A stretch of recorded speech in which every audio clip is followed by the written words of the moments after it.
Hi guys, it's Michelle from NGI, and it's March, which means March Madness, and we are doing a spin on that this month called Methylation Madness. So most of you have heard of the MTHFR gene, and we will be taking a deeper dive into that gene later this month. And even though that gene is considered our celebrity SNP, it's just one of many genes that affects methylation. For those of you who don't know exactly what methylation is, it's basically the movement of methyl groups from one substance to another substance. Essentially, it's the turning on or off of our genes. And it affects things like DNA synthesis, making neurotransmitters and energy, breaking down estrogen, making the myelin sheath on our nerve cells, making immune cells, and the list goes on and on. Today I'm focusing on one marker, homocysteine, which is sometimes used as a proxy for methylation status.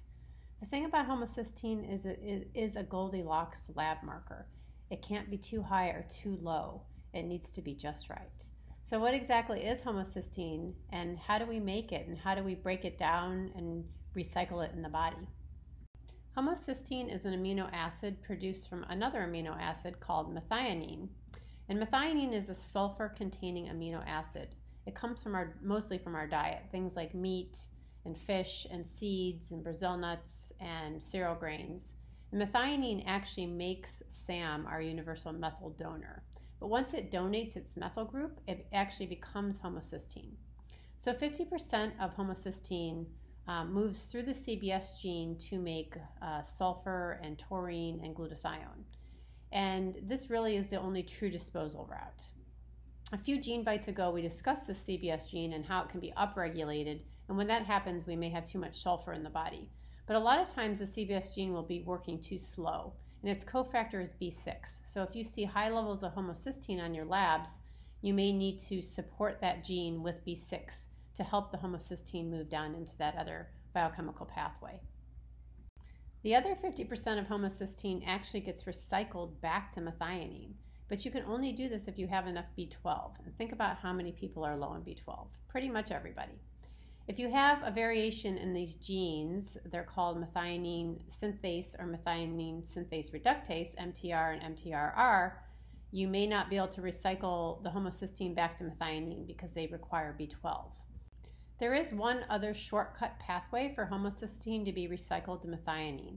It only accounts for a very small amount of homocysteine catabolism, and so therefore its variation usually does not affect your levels of homocysteine.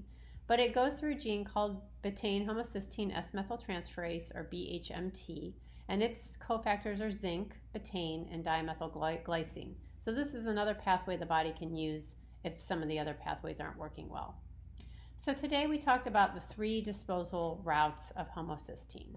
One is through CBS, and that's our only true disposal route, and that requires B6. The second way is a recycling route, and that's through MTR and MTRR, which require B12. And the third way would be through BMHT, which requires zinc. So I hope this helped you understand your homocysteine marker a little bit better and why it's so imperative to look at all of these genes when you're assessing this marker, and why we need to look at all the cofactors and the labs that are downstream and upstream from homocysteine. At NGI, we actually offer a mini and a full methylation panel, and we can help you look at your lab markers and these genetics to understand how you are methylating. So thank you for joining me today, and I will see you next week on Gene Bites.